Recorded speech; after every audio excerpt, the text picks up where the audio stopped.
तो हम जो है सो निरपेक्ष अपवर्तनांक और सापेक्ष अपवर्तनांक में आपको अंतर बताया है ना। चलो एक बार फिर से जो है मैं रिवाइज करवा देता हूं आपको, है ना। एब्सोल्यूट रिफ्रैक्टिव इंडेक्स क्या होती है,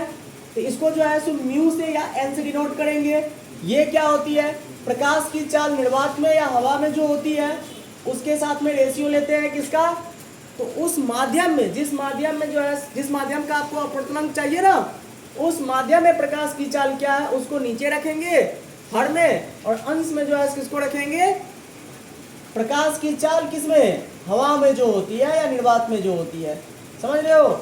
इसको हमेशा ऊपर रखेंगे और नीचे जो है speed of light in that medium in which we have to calculate the refractive index, okay, है ना। जिस मीडियम का रिफ्रैक्टिव इंडेक्स निकालना है उसका प्रकाश की चाल, उसमें प्रकाश की चाल को नीचे, है ना। तो ये जो है सो क्या हो जाती है, निरपेक्ष अपवर्तनांक हो जाता है। जैसे कि यहाँ पर निकाल के दिखाया हूं मैं जल का अपवर्तनांक, है ना। तो जल का अपवर्तनांक जो है क्या हो गया है भाई, तो जल का अपवर्तनांक जो है क्या होगा, तो अब जरा बताओ वाटर का। सबसे पहले क्या करते हैं, स्पीड ऑफ लाइट जो है सो निर्वात में जो है उसको हम रख दिए, है ना। और वाटर में जो है स्पीड ऑफ लाइट है, जिस मीडियम का निकालना है उस मीडियम में प्रकाश की चाल कितना है वाटर में, तो ये है ना, कैलकुलेट किए 1.33, है ना। अच्छा, कांच का अपवर्तनांक क्या हो जाएगा हमारे पास, तो कांच में निकालने के लिए सबसे पहले फिर से प्रकाश की चाल को किस में रखेंगे, एयर में रखेंगे या वैक्यूम में रखेंगे, है ना। अपॉन में जिस मीडियम का हमको अपवर्तनांक चाहिए उस मीडियम में प्रकाश की चाल को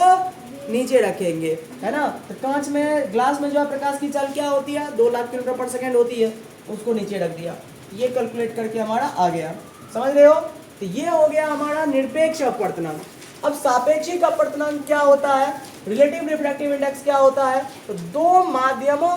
के निरपेक्ष अपवर्तनांकों का, है ना,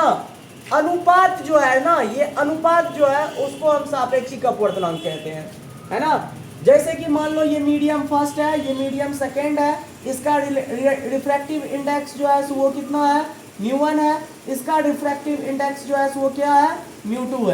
है ना। तो इन रिफ्रैक्टिव इंडेक्सों का जो रेशियो होगा वही क्या होगा, पहले माध्यम का अपवर्तनांक किसके तुलना में, दूसरे माध्यम के तुलना में। Refractive index of medium 1 with respect to medium 2, है ना। या इसको, इसका मीनिंग ये भी कह सकते हो कि माध्यम पहले का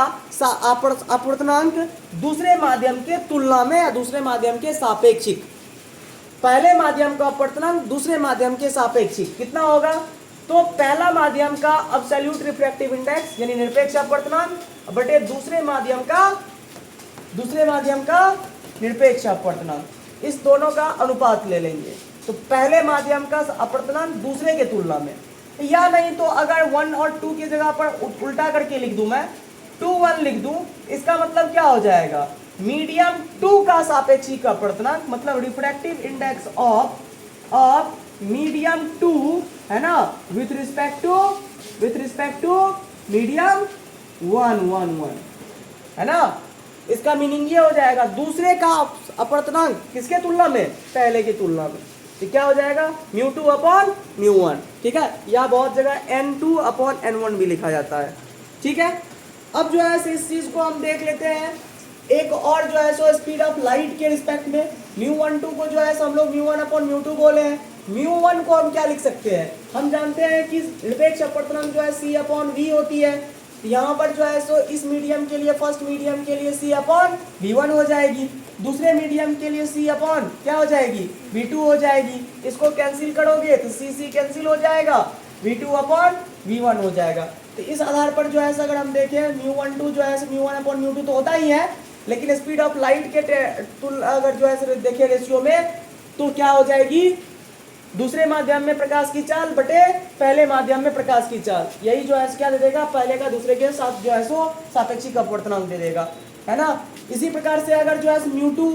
μ21 को देखें अगर, तो μ2 बाय μ1 तो होता ही है फॉर्मूला से, लेकिन जो है सो हम μ2 को क्या लिख सकते हैं, c upon speed of light in second medium, नीचे जो है ये डिवाइड है, डिवाइड कर दिया। μ1 को जो है हम लोग कैसे लिख सकते हैं, तो c upon speed of light in first medium, है ना। इसको भी जो है c कैंसिल हो गया, v1 अपॉन v2 आ गया, अर्थात जो है μ21 को भी जो है हम कैसे लिख सकते हैं, μ2 अपॉन μ1 तो होता ही है, लेकिन स्पीड ऑफ लाइट की तुलना में अगर देखें तो v1 अपॉन v2 हो जाएगा। ठीक है, अगर जो है इतनी बात हमें समझ में आ गया, ठीक है, तो हमको जो है क्या निकाल करके दो आप, refractive index of, relative refractive index of glass with respect to water. अगर जो है हम जानते हैं कि अगर ये वाला फॉर्मूला हमारे पास है μ12 है तो μ1 अपॉन μ2 यानी तो v2 अपॉन v1। तो देखो ग्लास में प्रकाश की चाल हमको पता है, चलो इससे ही निकालते हैं प्रकाश की चाल की तुलना में।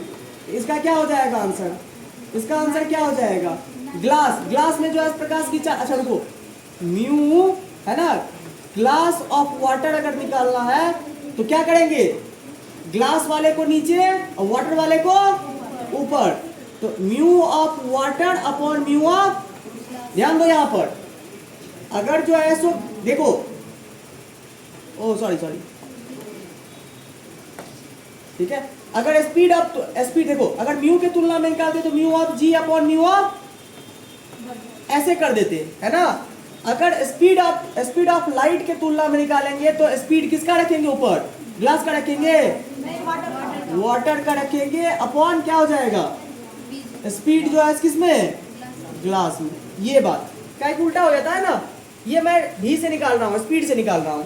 तो वाटर में जो है स्पीड क्या हो जाएगा 2.25 10 पावर 8 है ना मीटर पर सेकेंड, तो कैंसिल हो जाएगी, और ये क्या हो जाएगा 2.0 10 पावर 8 मीटर पर सेकेंड है ना, मीटर पर सेकेंड कैंसिल हो जाएगा, काट करके जो आएगा वही आंसर हो जाएगा। ठीक है, जो भी आए, समझ में आ गई बात, क्लियर हुआ अच्छे से, रिलेटिव रिफ्रैक्टिव इंडेक्स समझ में आया अच्छा से, हाँ जी, रिलेटिव रिफ्रैक्टिव इंडेक्स समझ में आया। अच्छा एक चीज बताओ आप हमको, यहाँ पर μ12 है और ये μ21 है, क्या आया है फाइनल वैल्यू, v2/v1 आया है, ये v1 अपॉन, एक बात जरा मुझे बता दो,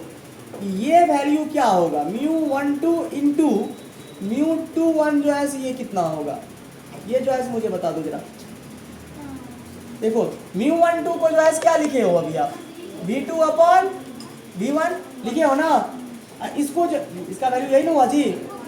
इसको क्या लिखे हो, इसको जो है क्या लिखे हो, μ21 को क्या लिखे हो, v1 अपॉन, इस आधार पर ये और ये कैंसिल हो जाएगी, ये और ये कैंसिल हो जाएगी, फाइनल वैल्यू क्या हो जाएगा, इसका मतलब जो है μ12 इंटू है ना इंटू μ21 जो है क्या हो जाएगा तुम्हारा 1 होता है ना, ये भी एक रिलेशन जो है सो आपको आ गया, या नहीं तो μ12 जो है वो रेसिप्रोकल हो जाएगा किसका, μ21 का, ये भी एक रिलेशन आपको जो है सो मिल सकता है ना, ये उधर जाकर के क्या हो जाएगी, डिवाइड हो जाएगा। तेरी वाला कब हुआ अभी,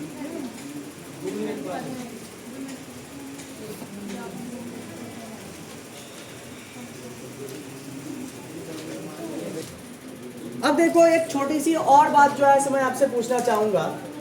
सुनो ध्यान से, जब प्रकाश की किरण, ये सुन रहे भाई, शुरुआत में लिखाया था मैं, शुरुआत में जो है मैंने आपसे डिस्कस किया था, जब प्रकाश की किरण किससे, विरल माध्यम से, विरल से किसमें जाती है, सघन में जाती है, तो क्या जो है आपने देखा था, विरल से सघन में जाने पर क्या हो रहा था, विरल से सघन में जाने पर जो है क्या हो रहा था जी,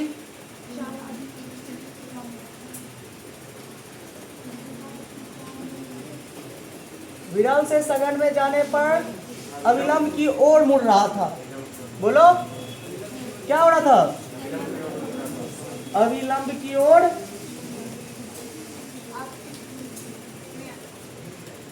अविलंब की ओर मुड़ रहा था,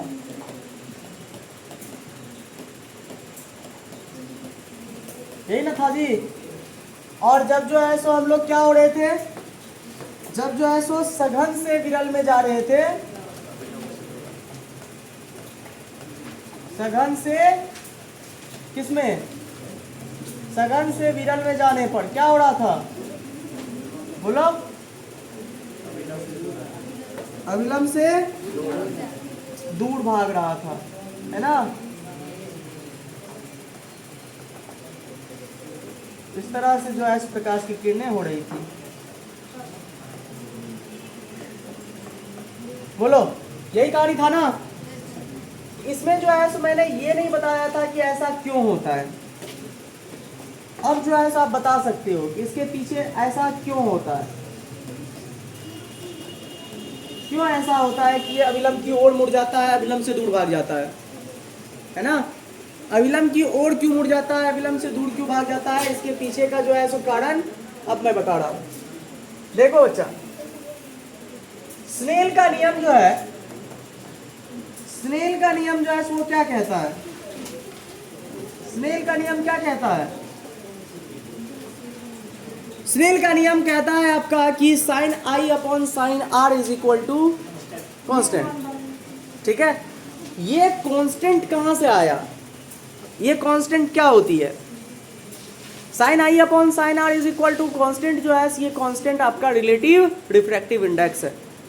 हाँ, उस दोनों माध्यमों का सापेक्षिक अपवर्तनांक, एक माध्यम का दूसरे माध्यम की तुलना में, है ना। अर्थात जो है so according to Snell's law, Snell के नियम के अनुसार क्या है आपका, sine I upon sine R जो है ये क्या होती है, ये जो है सो सापेक्षिक अपवर्तनांक कांस्टेंट देता था ना, ये क्या देता था, एक कांस्टेंट देता था ना, एक नियतांक होता था। लेकिन कभी आपने इस नियतांक का मान नहीं पूछा मेरे से, अभी बता रहा हूं, है ना। ये जो है सो क्या होता है, μ2 अपॉन μ1 होता है। ठीक है, अर्थात बोले तो μ2 1 ये वैल्यू देता है। ये sine I upon sine R is equal to क्या देता है, μ2 अपॉन μ1, मतलब दूसरे माध्यम का अपवर्तनांक विद रिस्पेक्ट टू पहला माध्यम, ये वैल्यू देता है ये, और ये डिवाइड होकर के एक कांस्टेंट ही देगा। एक्चुअल मीनिंग समझा तुम स्नेल के नियम का, ये है स्नेल लॉ का इक्वेशन, है ना। अब जरा यहां से देखो तो μ1 को जो है किसके साथ मल्टीप्लाई कर सकते हो, साइन आई के साथ, और μ2 को जो है साइन आर के साथ। इस तरह से क्या हो जाएगा, μ1 साइन आई, है ना, μ1 sine i is equal to क्या हो जाएगा, μ2 साइन आर। यही ना होगी, कोई दिक्कत यहां तक। अब जरा मुझे बताओ भाई, सुनो जरा ध्यान से, ये जो साइन,